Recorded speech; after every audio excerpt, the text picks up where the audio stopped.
What's going on, everybody? This is Chris Classic dropping the car vlog. I hope you guys are having a wonderful day. I'm on the way to work right now. God is good. And if nobody tells you today, remember that God loves you, Christ loves you, I love you. We're going to make it. We're going to persevere. I'm thankful for the people who have overcome and claimed victory and dominion and authority over their situation. I'm praying for everyone, including myself as well. Remember, I love y'all. Make sure you subscribe to the channel to Take It On Podcast, where I cover wrestling topics, which I'm about to do in a few minutes. Also, subscribe to my second YouTube channel, C3 Ultimate Wrestling. That is me and my wife's professional wrestling company, C3 Ultimate Wrestling. We have a show in April called Steal the Show. We are excited. We have announced our matches, and then there are more surprises to come. So make sure you subscribe to see these notifications. I wanted to talk about the trailer for WWE 2K24. The good, the bad, the ugly. It's only about a minute long, maybe a few seconds, over a minute. I wanted to talk about it, so because I did see it, I saw some things, and I read a few things about it as well. So we'll talk about the good. The good. WWE does a great job with promoting their video games. Like, it makes you excited to want to get the game or whatever like that. You know, I think with how their taglines is, you know, like one time it was it's different. That's like with I think that was with Rey Mysterio. Like, they do a great job with taglines, and for this year it's named after Cody Rhodes with the Finish the Story. So, you know, a lot of the guys, you know, Cody was like, oh, you thought my story's finished. Bianca was like, this is the EST story. Roman said, this is the story of legacy. Rhea, I'll rip the pages out of your story. And then some of the other guys like Hogan, Austin, and Taker, they had them do voiceover work for them as well. Or it could have been AI with everything. And that's going to go into another part of this video. But they do a great job with showing the gameplay and the graphics. I remember one time a lot of people, I forgot which 2K it was, but the graphics was glitching out and everything was bad. And I haven't seen or heard people talk about like the games after that, because I remember one time they like took about a year or two off from making the game. They usually make a WWE game every year, and they like took a break. So I think they've been doing a great job. The models, they look great. Like with the old school wrestlers, I know a lot of people are very adamant on them looking a certain way, but some of these guys have either passed away already, unfortunately, or they're old, and, you know, they're not trying to get flued out for mocaps and all this other stuff. So, you know, they do with what they can do, and for the most part, the wrestlers look like themselves. You know, as far as like certain things and skin texture, sometimes it's difficult because these guys look different or they're no longer with us. So I do think they did a great job with presenting what the game is going to be when you get it. The Cody Rhodes is on the normal cover of it. Then there's like a 40 years of WrestleMania, which had a lot of wrestlers who have been successful in WrestleMania, have done things in WrestleMania. Then there's also the deluxe edition that has Bianca Belair and Rhea Ripley on it together with different poses and stuff. Now, if I were to get this game, because I'm not gonna lie to you guys, I haven't bought a 2K game since 2K14. 2K14 was disappointing to me. 2K13 was great. I believe that was the one with Daniel Bryan, now known as Bryan Danielson, on the cover, because that was the last basically one that THQ did. THQ has always been like my favorite when it comes to wrestling and video game development. I thought they did great with when it was just called WWE 13 and WWE 12, and even through the SmackDown vs. Raw series. I've always thought THQ have done great. So the last one was like 2K 13, and then it was like you could definitely tell the difference because, you know, they are no longer a company operating the way they used to. But like I said, as far as that goes with the story and then like how they made the commercial, it worked. It was pretty good. The bad. Where do we start? The bad is I do think that It would have been nice. It's not bad, but it's kind of bad. It would have been nice to see other people like in the commercial, because we've seen Bianca, Rhea, and Cody. They were in last year's commercial for 2K23.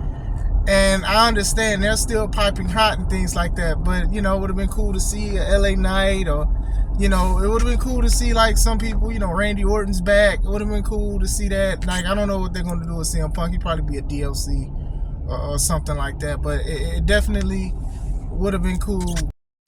Yeah, sorry about that.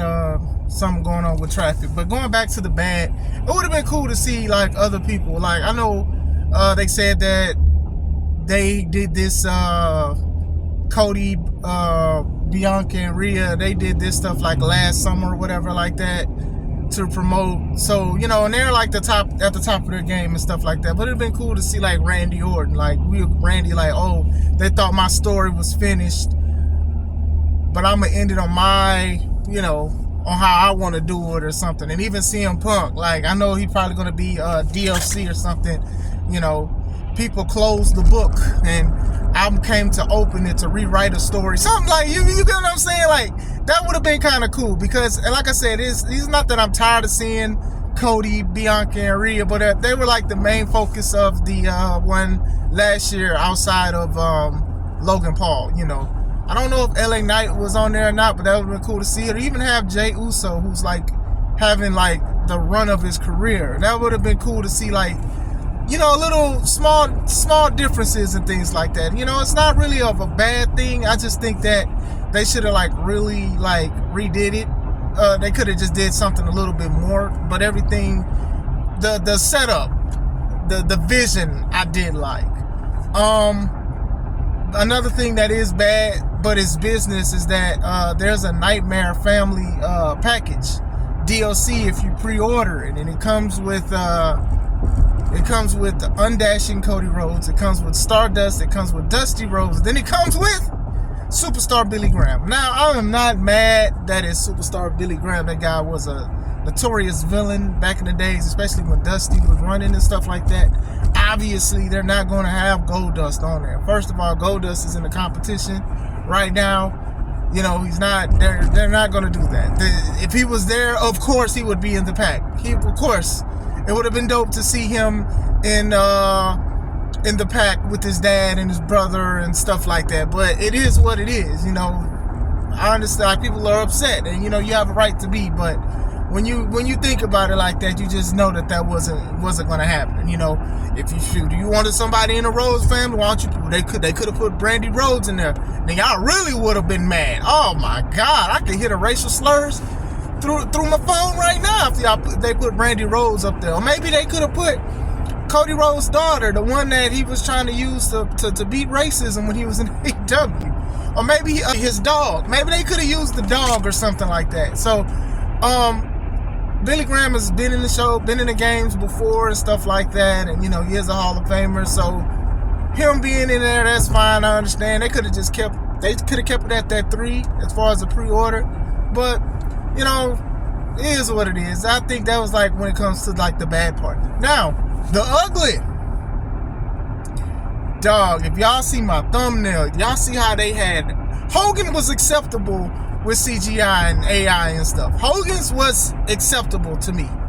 You get what I'm saying? Because he definitely don't look like that no more. Austin, though, Austin's face was like bigger than his head on the thing, talking about the story of whooping ASS. Well, A-whoopings. You know, I don't like cursing on this channel. I'm sorry. But it looked bad. It dang near didn't even look like Stone Cold. It looked like somebody created him on another video game platform. You know what it looked like? You remember Forrest Gump when they had like the voice stuff with the JFK, like he was shaking hands with JFK and stuff like that, and how like JFK turned around and said something and it just looked really off because of the limited technology at the time. That's what it reminds me of. That was bad. Like that was pretty bad with the CGI stuff. I think that they could have did better, and you put them up to a higher standard because they are like the highest standard in professional wrestling. You get what I'm saying? So it's like, it's not like you guys do not have the money to make stuff look crisp and look clear and things like that. You know, even when AEW had their game, Fight Forever, people are still talking bad about it, and rightfully so. It doesn't look that appealing. But WWE, they're not ducking, they're not getting away from the smoke that I'm about to give them on that. Looks bad. It looks very, very bad. I think y'all could have did a little better. I don't know if you guys were trying to rush the trailer for today or whatever like that, but you know, there's no excuses for Stone Cold Steve Austin, who is one of the greatest wrestlers of all time, stuff to look that way. I mean, Undertaker's was okay as well. Like, I understand, but still, it could have been a lot better as far as on the ugly part. The AI the AI picture for the 40 years of WrestleMania, a lot of people are upset because Stone Cold's fingers are missing. And you know, sometimes this AI stuff, it doesn't do everything to the greatest detail. It just does not. He's missing fingers. So when people were talking about that, I was like, oh, if he's missing fingers, then they're talking about the middle fingers. And obviously, they're not going to have him doing the middle fingers on a video game that kids are going to play, or you want to appeal to kids. But then when you actually do look at it, he's missing some fingers or whatever like that. And like some of the people's bodies, they look kind of weird. Now, I will say this. To me, it's not a big deal, but once again, you have to hold WWE, the top company of professional wrestling, to a high standard that they could have did something better than that. You could have had somebody, hired somebody that probably would have did something 10 times better. And this is why I love people who have a creative mind, because people are going to look at that flyer and poster of the 40 years of WrestleMania, and they're going to do their own. And if enough people like or subscribe or share or follow or tag wrestlers, have you ever been followed? Have you ever been followed up? I'm sorry, I just had to say it.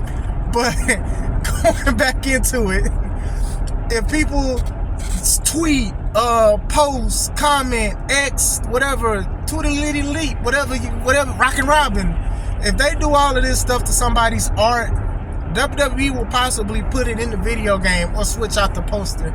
To me, the poster is okay, but once again, it is ugly. It could be a lot better.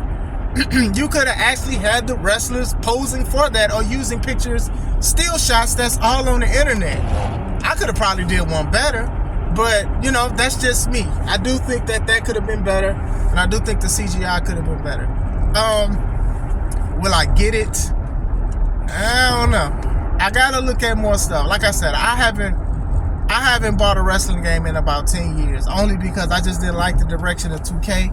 I want to say 2 years ago, my brother-in-law, he had, I think the last one that Sasha Banks was in, and it was pretty fun. I do like that they're bringing back some of the old matches and stuff that I used to play when I used to play it on PlayStation, the PS1, SmackDown and SmackDown 2. Know your role and stuff like that. You know, the casket matches, the gauntlet matches. The gauntlet matches was basically slobber knockers on the PS1. Special guest referees, I thought they still had those. I didn't even know they took it out. But apparently that's been like a main thing that people have been complaining about, is that a lot of stuff has been taken out in the video games because of memory storage, and then also just not wanting to put up with it. But we'll see where it goes. It does look appealing. Like, WWE does a great job with promoting their stuff, but I do think that they could have did something a little bit better with the Nightmare package, and I also think that CGI could have been better, and that poster for the 40 years. Like I said, it's not bad. It's just that WWE is a high standard, so you want high quality stuff. It's not like you don't have those kind of resources, and you do. And like I said, I can't wait.